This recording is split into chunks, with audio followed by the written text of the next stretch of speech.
Welcome to the DK Custom channel. My name's Kevin. I'm here with Hoodie. We're in Missouri at Barnhouse Harley Davidson, and we're going to be doing some very interesting videos today.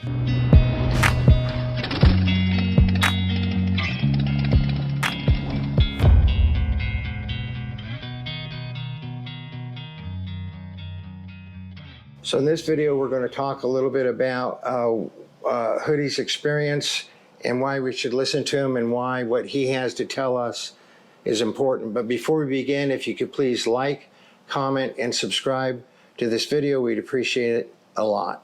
So, I first talked to you about a year ago? Yeah, it was about a year ago. You commented on one of our YouTube videos, and I could tell you were very knowledgeable about Harleys. You didn't say that you worked at a dealership or anything. You just made a comment, and I commented back and then found out that you, at the time, were a service manager, service writer or service manager?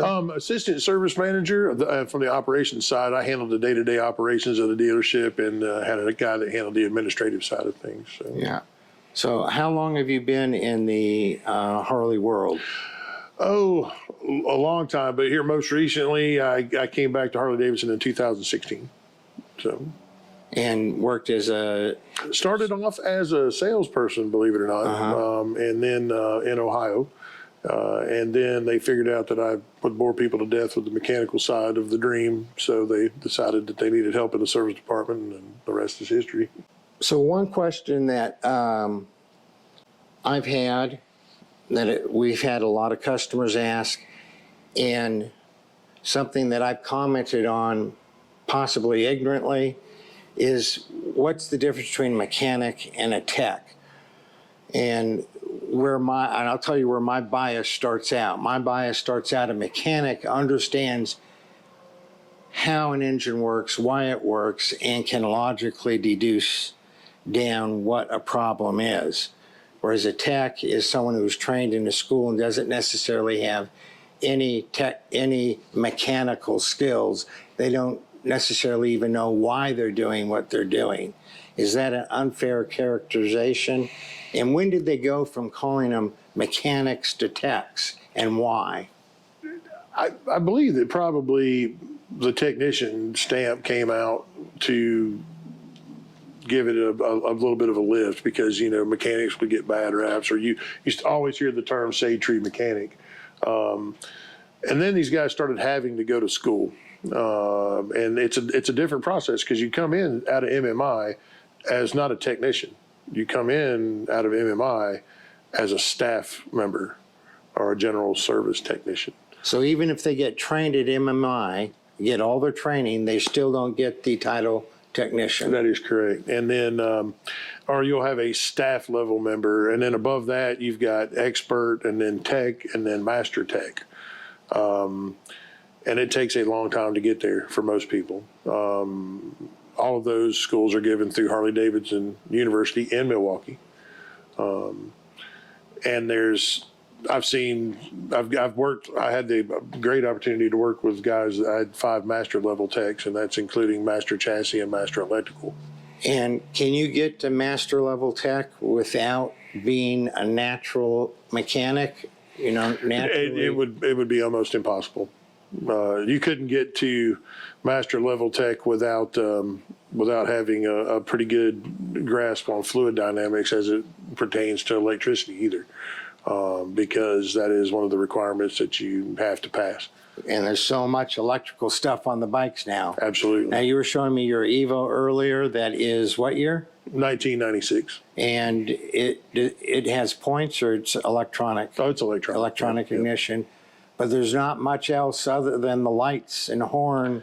And that particular year, that was the first year they came out with the electronic speedometer, I believe. So I had electronic speedo and electronic tack and what have you. It fed off of a sensor rather than a mechanical drive, because it was not a convertible. But even if you look at the wiring, on some of these, on that M8 right behind you, if you look at the wiring on that Heritage right there, there's probably literally a mile a mile's worth of wiring absolutely. on it compared to what, maybe 100 yards on your Evo? Yeah, exactly. So, And today these things work off algorithms. So, like gear selection, for example, it doesn't know what gear you're in, but it bases it off vehicle speed from the ABS and comes up with an algorithm to tell you what gear you're in. and so, and that's why when your clutch is disengaged, it doesn't show you what gear you're in. That is correct. That's why. Even though you're in third or right. fourth or whatever, it doesn't show you what gear it's in because it's not reading what gear it's in. It's having to see the wheel speed and the engine speed. And clutch engagement, everything. And if the clutch is not engaged, then there's no. Then there's no algorithm for a clutch disengagement. So. Right, right. So, but back to the difference between mechanics and tech. So, can a person achieve the tech status without being naturally mechanically inclined? Like I said, I don't believe so. It almost goes back to all master level technicians are excellent mechanics, but not all mechanics are master level technicians. Okay. And a technician is someone who is a technician allowed to do any and all work on a Harley? There actually is levels where you start putting brakes in things. Master level tech, and you can do that with the Talon's operating system, the Harley operating system.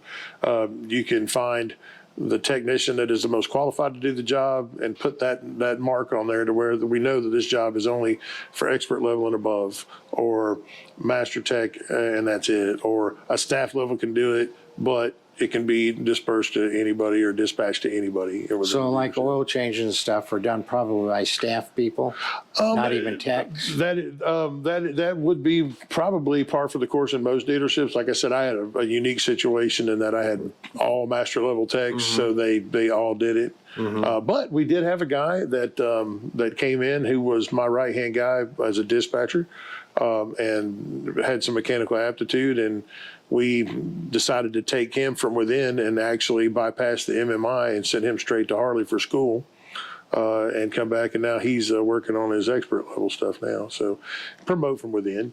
But you would say something as menial as an oil change, anybody could do it. I think that the problem there is that it can become remedial to the point where people can make mistakes very easily because they become complacent. Missing 1105 O-ring, don't get the filter tight. So a lot of times on those quick oil changes and things like that, I would always assign those to somebody higher up the ladder because it's in and it's out and it's time constrained. If there's no time constraint on it and we've got other things going on like a tire, a brake inspection, something like that, I would assign it to a lower level technician. But on the express lane, you've got to be able to think on your feet, and usually those master guys can do that. So. To wrap up the difference between a mechanic and a technician, and I freely admit I've been very biased against the term tech. But in this conversation here, maybe a better perspective might be that there were always good mechanics and there were always bad mechanics, and that there are good techs that have mechanical skill, and just like there are bad mechanics, there are bad technicians. technicians. And there are those people who test well, but in practical application, they don't. There's something that might be missing. And then there are those guys who barely make it through, and it's tough. I mean, that electrical side of, I've looked at some of that at Harley Davidson as far as what they put the technicians through, the builds and the dyno tunes, and then they got to pull them and they got to hold together, and then they will go in there and mess things up completely, and they've got to a limited amount of time. Yes, mess around with the bike. Yes, they absolutely do. They will go in there. They will cause any type of electrical problems and things like that they can. And these guys are tasked in their final exam on the last day that they're there. Of course, it's always the last day, to get the bike going again, diagnose what happened, why it happened, and what the resolution was at that point in time. Well, I think I've gotten rid of my prejudice a little against the term technician. So if please like, comment, and subscribe to this video. If you have any questions, put them in the comments below. Share any experiences you've had good experiences you've had with technicians at Harley dealerships. And if you've had any that have been disappointing, you can share those too. But we'd like to hear the good experiences you've had with technicians at Harley dealerships. Y'all ride safe out there.